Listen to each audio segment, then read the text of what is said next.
Est-ce que, mon cher Greg, tu peux nous expliquer ton ras-le-bol de voir ces gens qui confondent tout?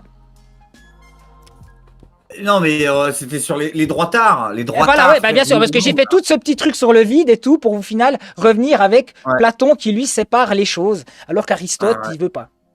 Alors juste avant, je vais lire le commentaire de mon meilleur ami qui était dans le chat et qui a dit le problème de Bobin. Il a dit ça avant qu'on parle du vide, donc justement c'est drôle. Le problème de Bobin ainsi que Krishnamurti et la majorité des néo-adventistes, Moji et Cartol, c'est que il manque à la non-dualité et tout le travail avec le concept de vide, le retour à soi. Voilà. C'était presque providentiel ce qu'il a dit.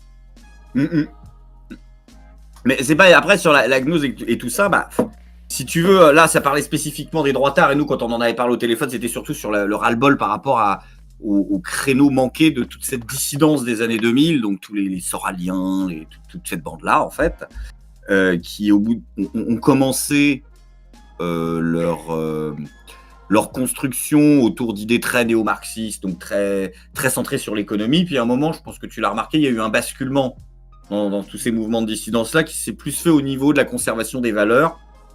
2010. C'est-à-dire qu'au début, voilà, en gros, le but, c'était de réunir les Arabes et les Blancs, pour être honnête, autour d'un logiciel qui était quand même très centré sur l'économie et le marxiste. Et puis ensuite, petit à petit, c'est parti sur « ouais, mais nous avons en commun cette défense des valeurs traditionnalistes face à la décadence mondialisée, talmudo-progressiste, et que le vrai catholicisme viril et le vrai islam viril ont des vraies valeurs, etc. » Et moi, je pense que c'était une erreur parce qu'à chaque fois qu'ils ont commencé à aborder le sujet de la spiritualité, on était dans quelque chose qui était du domaine du littéralisme et de l'exotérisme complet, quoi. Complet.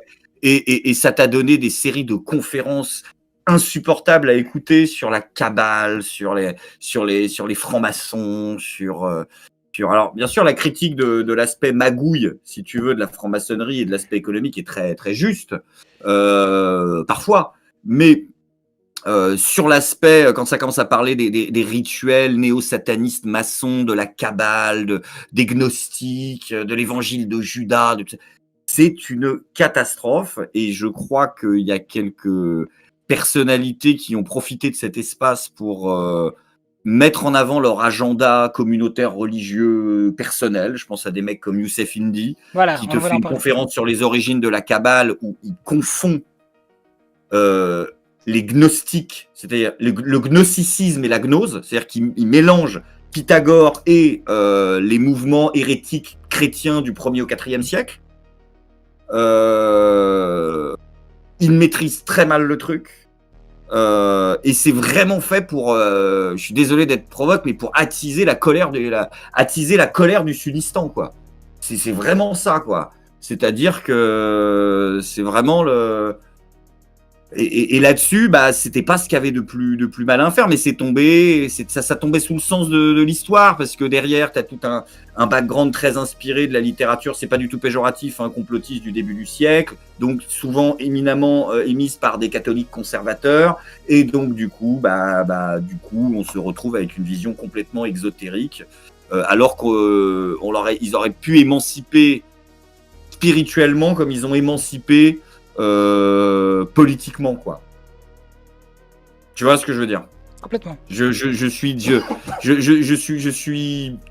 suis assez effaré de ça. Moi, je me souviens, la fameuse interview de Teddy, nom de Dieu, qui a sauté le lendemain. Papier, pourtant je l'adore, de Salim Laibi, que j'aime bien, on est en contact souvent, que Tabibian défend Aleister Crowley, ça y est, c'est parti pour un tour de cheval. Donc là, pourtant, eux qui avertissent contre les fake news te reprennent toutes les fake news de Crowley, c'est la fameuse fake news de Crowley, comme quoi il avait dit dans une interview qu'il tuait 10 000 enfants par an. Et en fait, il parlait de la branlette. Sauf que la journaliste de l'époque, c'était le début de la fake news d'État, avait transformé cette interview-là, et bien sûr aujourd'hui, tous les conspis te le reprennent. Le mythe de Crowley qui tuait 10 000 gosses par an, il parlait de la branlette en fait. Il te faisait la punchline de... Je sais plus quel rappeur là qui l'a sorti récemment celle-là, donc qui te disait ouais moi je me branle, je fais un génocide tous les jours. C'était si vraiment ça. Mais c'était Coluche, si l'avortement est un crime, la masturbation un génocide. C'est ça, part de Coluche ça. Voilà, et du coup... il y a un rejet absolu de tout ce qui est du domaine de l'émancipation spirituelle. qui est très paradoxal, avec pourtant un message politique de l'émancipation individuelle. Et faire sortir les gens de la matrice politique pour la faire retomber dans la matrice religieuse, bah, c'est quelque chose avec lequel j'ai été en désaccord. Al Capote, ouais, qui avait dit ça. Il y avait tout un créneau à prendre, mais c'est parti sur, vraiment l'abbé catholique bas de plafond, le prêcheur sunnite bas de plafond. On est resté quand même à Cheikh Ibrahim Hossein, les gens se branlent là-dessus, mais au début, ça relayait quand même The Gog Magog and the Golden Age. The Gog Magog. Ah, Cheikh Imran Hussein. D'ailleurs, on n'entend plus parler de ce cher Cheikh.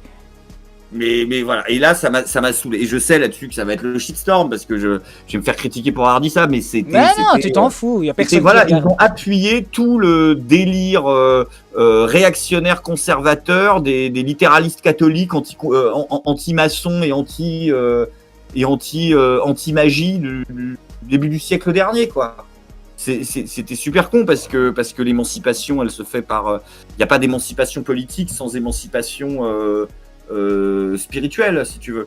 Donc déjà, il y a des questions qu'il faut se poser avant de faire la révolution. Il faut savoir si on peut la faire. Est-ce que le libre arbitre existe? Bah, quand tu relais des littéralistes catholiques et musulmans qui te disent que dans les deux cas, oui, alors que la question, elle pourrait se poser, et que moi, je pense comme Spinoza que non, mais contrairement à Spinoza, qu'elle peut se conquérir, c'est ce qu'on disait au début, c'est la gnose, bah, tu coupes les gens d'une démarche d'émancipation et de libération spirituelle. Et voilà, et on est très souvent tombé dans l'exotérisme vraiment conservateur.